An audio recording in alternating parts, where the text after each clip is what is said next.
welcome back to another video. Unless you're new here, then hi, my name is Miranda and I'm so happy you clicked on this video. If you found me because of today's collab with Taylor at The Mommy Vegan, let me know in the comments below. I hope you consider subscribing and sticking around for more of my videos.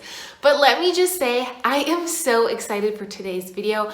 Me and Taylor over at The Mommy Vegan are bringing you some fabulous dessert recipes for the holidays.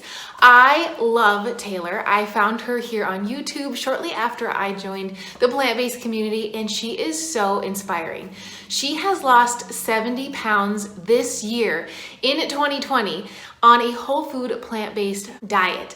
I think she's absolutely so inspiring, and she shares her entire journey here on YouTube and on Instagram as well. So make sure to follow her in both places and check out her recipes that she is sharing today. Because like I said, we're both sharing 2 recipes and that gives you 4 recipes, which is awesome for the holidays. So you can pick and choose which ones fit you best. And I'm pretty sure all of them your family will love, even if they're not plant-based. So thank you so much to Taylor over at The Mommy Vegan. Like I said, she's lost 70 pounds this year on a whole food plant-based diet. So if you are someone who's coming into the holiday season and is interested in going whole food plant-based and needs some motivation or inspiration for weight loss, make sure to check out her channel because she has all the journey laid out for you, and you can ask her so many questions when it comes to how to lose weight on a whole food plant-based diet. So let's jump in and I'll show you the recipes that I have for you guys today. I have a chocolate zucchini bread and I have an orange cranberry bread, and both of them I have made before and I absolutely love. So when we decided to do this video together,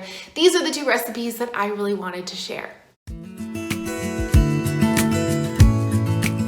Okay, so for today's first recipe, this is the ingredients. You're going to need a large bowl, and you're also going to need some time because this is going to have to sit for at least 3 hours, but it's best when it sits for 8 to 12. So just keep in mind, the recipes are linked below, and I do have a couple additives to tell you because this recipe is different from the first time I made it because of something I couldn't find. So first, you're going to need some all-purpose flour. You need a white flour for this recipe, so keep that in mind. Unlike the other recipe I'm sharing, it can't be substituted for oat flour. You are also going to need some yeast, an orange, some cinnamon, some salt, a 1.5 cups of water, which is not shown right here. And then this is the one substitute I had to make today. I'm using cranberry sauce in the can because I went to 2 stores and couldn't find whole fresh cranberries. Now that is how I made the compote before to put on to this bread, and I couldn't find it. So instead of going to multiple stores and wasting my whole day, I just grabbed this at the second store I was at.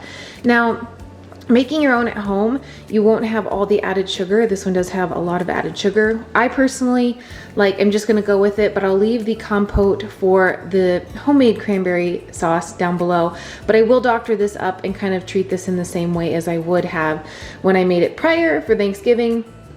But keep that in mind, it's much, much better with fresh cranberries, so you don't have the added sugar. So here are our easy ingredients. I'm going to whip up the dough and let it sit for at least 3 hours. I will probably let mine sit for at least 8, and then I'll show you every step of the way. I have made this bread in some way, shape, or form so many times. So if you've been on my channel before, you've probably seen me use it in extreme grocery challenge hauls. You've probably seen me use it in meal preps. For the holidays, I've been taking a base recipe and I have been making it dessert-like. So today, the orange cranberry one is one that I did make for Thanksgiving. I also made a cinnamon one.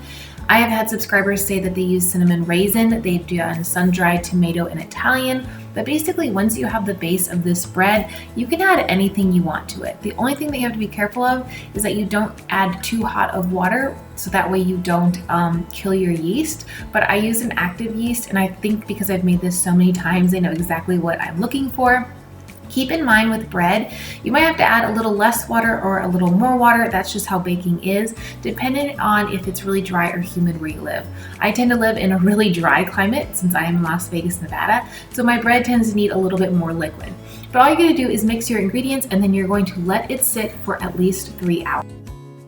Once your bread has been sitting for at least 3 hours, you'll see that it puffs up huge because of the yeast. Now I let mine sit for 8 hours, and then I put it on a little bit of flour, And this is a no-knead bread, and some people are scared of making this, but let me tell you, I've made this so many times, and every single time it turns out perfect. So then I just kind of roll it in the flour a little bit and kind of pat it and mold it a little bit, and then that's it. And the reason I put it in the flour to roll it is so when it goes into the oven, it won't stick to the pan.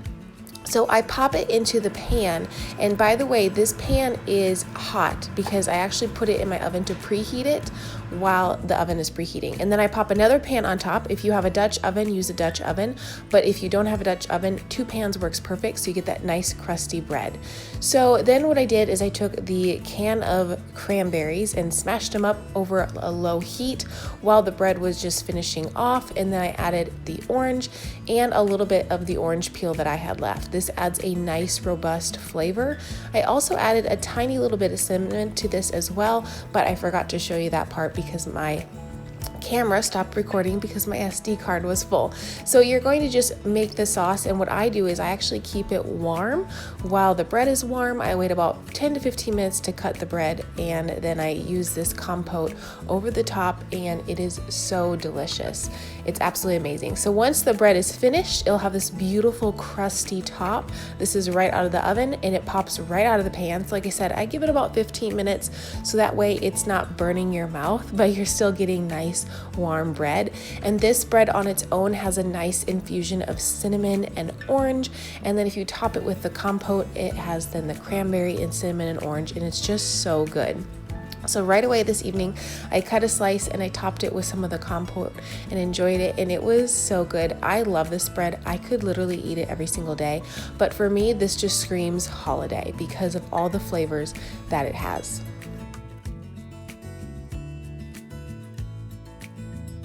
All right, my next recipe is super easy, and it doesn't really take much other than pantry staples and a few items you probably have sitting around your house. And we're gonna make a chocolate zucchini bread. Hold on, I forgot the chocolate. There, now we're gonna make a chocolate zucchini bread. So this is a combination between oat flour and all-purpose flour, but you can do all oat flour if you want to. I'm just gonna pulse about 1.5 cups of this in my food processor. I'm also going to pulse these in my food processor as well. So I have 2 pretty medium-sized zucchinis. I have 2 bananas, some cocoa powder. I get mine from Nutstop. They're always linked below if you want to check them out. There's a discount code if you want to save a little bit of money, but about 1/4 cup of cocoa powder. If you want it more chocolatey, you could also add chocolate chips, some cinnamon, sea salt, about 1.5 cups of all-purpose flour, baking soda, and baking powder. And this is just gonna get all whipped up into a bowl, and we're gonna make a nice, delicious chocolate zucchini bread. The first thing we're going to do is get our oats into the food processor and blitz them up a little bit. I love making homemade oat flour. It's the easiest thing in the world. Like I said, you don't have to use the white flour if you don't want to. And then as you can see, oat flour just gets a really fine texture, but it soaks in the bananas and the zucchini so well, and the texture of the bread is just beautiful. So the recipe calls for 2 cups of zucchini once it's mashed up and blitzed, so just keep that in mind. So I did have 2 large cucumbers, then I kind of eyeballed 2 cups of zucchini. Again, it's super easy. You can put it all in your food processor and whip it all together. So there's the zucchini. You can make it as small as you'd like. It's just a texture thing, and it's nice to have a bread that is a dessert bread that adds some greens to your day. Am I right? Then you're just going to mash everything together. I like to mix my oats with my zucchini to kind of absorb them a little bit, and then I add my bananas. And then once I add my bananas, I add everything else. The key with this bread is because it's so thick and chunky is to make sure you mix it really, really well. So I actually do smash my bananas a little bit with a fork. Because this bread is very thick, like I said, just make sure you mash everything and mix it really well to get everything well incorporated.